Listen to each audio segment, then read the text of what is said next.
மங்கள விளக்கினை ஏற்றுமாறு அன்போடு அழைக்கின்றோம். அழைத்து வரப்படுகிறார்கள். அந்த வகையில் இன்றைய புரத வகையினர் மாணவ சுரஸ்ரீ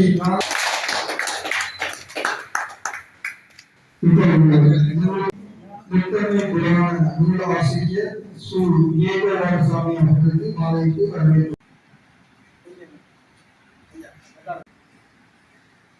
விருந்தினர்கள் மேடைக்கு அழைத்து வரப்படுகின்ற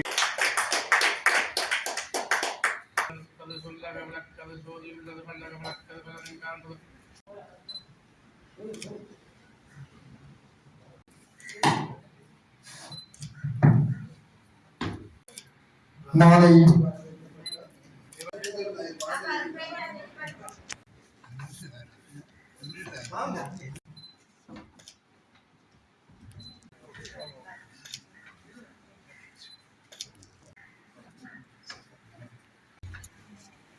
மங்கள விளக்கேற்றல்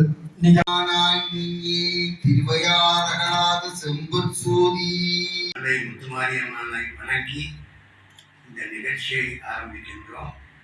இந்த புத்தக வெளியீடானது எவ்வளவோ முயற்சிகளை மேற்கொண்டு திரு தேவால் ஐயா அவர்கள் முயற்சி பண்ணி நல்ல ஆர்வத்தோடும் அழகாகவும் இதை வரைந்து எழுதினார். எழுதினது மட்டுமல்லாமல் எனக்கு இதிலும் ஒரு பிரதியை தந்து எங்களை வழிநடத்தி தந்த டீச்சர் சம்பந்த டீச்சர் என்று சொல்லி சமய முத்தவர் சிவமையாருக்கும் தெரியும். என்னுடைய முத்தமிழ் படிப்பிச்சது அவதான். அவனுடைய கையிலேயே கொண்டு போய் நாங்கள் கொடுத்து அதை அவ ஃபுல்லாகவே வாசித்து பிறகு அதிலே தன்னுடைய மாணவன் இவ்வளவு திறமையாக இந்த புத்தகத்தை எழுதியிருக்கான் என்று சொல்லி அவவே எங்களுக்கு ஒரு நிறைய ஒரு ஆட்சியை தந்தார். ஆனால் இப்போ காலமாகிவிட்டார். அவரிடம் படித்த நாங்கள் தான் திருஜேபால் சம்பந்தமான கூடி நல்ல சேவை இருக்கின்றது. இந்த நூல் வெளியீட்டு விழாவிலே எல்லாம் வல்ல அந்த அம்பிகையினுடைய அருள் கடாட்சம் என்று சொல்லக்கூடிய வகையிலே இந்த வரவேற்புரையை தமிழ் புராணத்தில் அந்த முத்துமாரியம்மன் கோவிலின் தோற்றம் தோன்றின அமையாவிட்டாலும் இந்த மூர்த்தத்தின் கீர்த்தி வெற்றி பலவாக அவர் தன்னுடைய உரையை சிறப்பித்துள்ளார். கிட்டத்தட்ட பார்வதி தேவியின் ஒரு அம்சமாகவே தனது முத்துமாரி அம்மையை அவர் நோக்குவது என்னுடைய பார்வையில் தெரிகின்றார். விளக்குவதற்காகத்தான் இந்த புராண கதைகளை மையமாக கொண்ட புராணங்கள் இவ்வாறான அந்த தாய் என்பது உண்மையிலே ஒரு பௌதி இடவியல் நிலைமையை குறிப்பிடுகின்றது. அதாவது கருவிலே ஒரு குழந்தையை சுமந்து பெற்றெடுத்தால் அவள் தாயாகிறாள். ஆனால் உண்மையிலே தாய் என்பது அல்ல அங்கே முக்கியமானது தாய்மை என்கிற உணர்வு ரீதியான விடயம். இந்த தாய்மை என்பது பெண்களுக்கு சிறப்பானது. அதே வேளையிலே தாய்மை என்கிற அந்த உணர்வு உண்மையிலே ஆண்களுக்கும் கூட இருக்கிறார். எழுத்தாளர் பாலகுமாரன் தன்னுடைய நாவல் ஒன்றினுடைய தலைப்பாக தாய்மானவன் என்று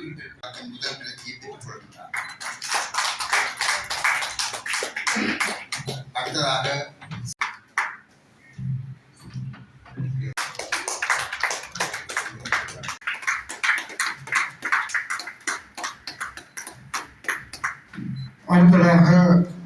திரு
முத்தம்மை புராணம் திரு சு ஏ கோபாலசாமி. திருமணம் நடைபெறுகிற பொழுது 4 பிள்ளைகள் பிறக்கிறார்கள். இதனுடைய வரலாற்றை முதலே சொல்லிவிடுகிறேன். 53ஆம் பக்கம் பாருங்க. 53ஆம் பக்கம் தயவுசெய்து 53ஆம் பாருங்க. நாங்கள் இந்த முத்தம்மையுடைய சுவடுகள் மிக விரிவாக இதான் முத்தம்மையுடைய இதான். அதாவது முத்துமாரி அல்லது மாரிமுத்து அல்லது முத்தம்மை என்று சொல்லப்படுகிறவருடைய இந்த வம்சாவளி இதான். சுருக்கமாக போடுறோம். சுருக்கம்னு சொல்ற விட இது தேடி எடுக்க எத்தனையோ வருஷம். நான் நினைக்கிறேன் பாவம் செய்யாது மனமே ஒரு சிறிய பாவத்திற்காக, ஒரு சிமிழிலே எறும்பை அடைத்த பாவத்திற்காக நவசக்திகளில் ஒரு சக்தியான சிவனது பராசக்தி உமை அம்மையின் சக்தியான ஒரு சக்தியாய் இந்த பூமியிலே மானிடமாக அவதரித்தவள் ஆதிரே. வேணுமன்னன் தவம் இருக்கின்றான் தனது புத்திர பாக்கியத்திற்காக. சிவனார் மனம் கொண்டு கசிந்து அங்கே அம்மையாருக்கு உத்தரவிடுகின்றார், உன்னுடைய அந்த பாவம் தீர்க்கின்ற கணக்கு வந்து விட்டது, சென்று வா. வந்து பிறந்தாள் ஆதிரே. சிவனுடைய அம்சத்தோடு இன்னொரு அதே நதிக்கரையிலே இன்னொரு வம்சத்திலே குசராபன் வம்சத்திலே சமரக்கினியார் இருக்கின்றார். அவரை பார்த்தால் சிவன் வேறு அவர் வேறு அல்ல, அப்படி தோற்றமுள்ளவர். அவரை பேச்சு திருமணம் செய்து 4 குழந்தைகளை பகிர்ந்தார். இந்த 4 குழந்தைகள் கண்ணுவன், அணுவன், விசுவாசு, பரசுராம்.